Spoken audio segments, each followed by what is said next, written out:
అలసిన వానికి ఊరడించు మాటలు. సహోదరుడు భక్తి సింగ్ గారి పరిచర్య నుండి సేకరించిన అనుదిన ధ్యానములు. మార్చి 30. వాని వాని పని ఎట్టిదో దానిని అగ్నియే పరీక్షించును. 1 కొరింథీ 3:13. మన పని పరీక్షించబడును. దేవుని సేవకులంగా మనము ఆత్మలో ఎట్లు ప్రయాసపడవలనో ఎరిగి ఉండవలను. మనం శరీరానుసారంగా చేసినదంతయు కాల్చివేయబడును. మన మహిమ కొరకు చేసినదంతయు కాల్చివేయబడును. మనం ఏమి చేసినను అది లేఖనానుసారంగా కానియలా కాల్చివేయబడును. అందుచేతనే అపోస్తులైన పౌలు 1 కొరింథీ 3:12-13 ఈ విధంగా నొక్కి చెప్పుచున్నాడు.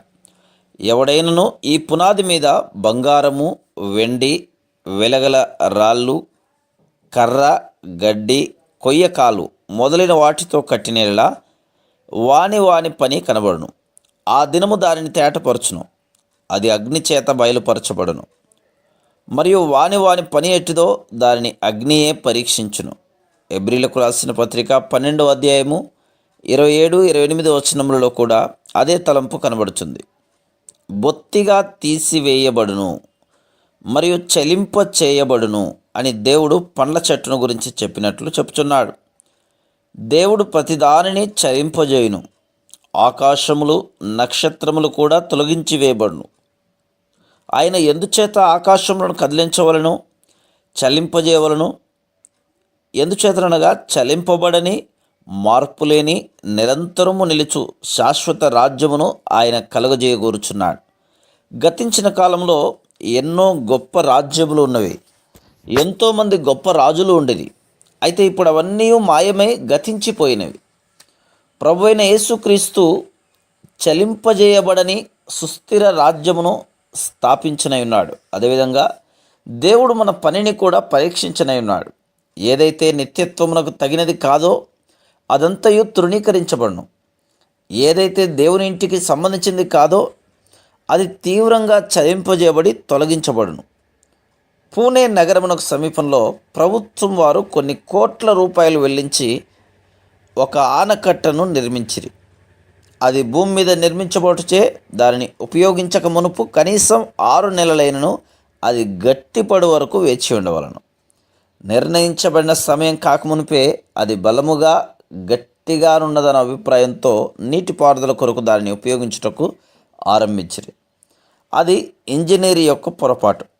1962 సంవత్సరంలో వర్షములు ఆరంభమైనప్పుడు ఆ ఆనకట్టకు ఒకవైపున చిన్న పగులు ఉండుట గమనించిరి. అది సామాన్యమైన పగులు కాదు. బుద్ధిహీనముగా రాత్రంతయు ఇనుప రేకులతో, సిమెంట్ బస్తాలతో దానిని ఆపుటకు ప్రయత్నించిరి. కానీ ఆ పగులు ఇంకనూ పెద్దదైంది.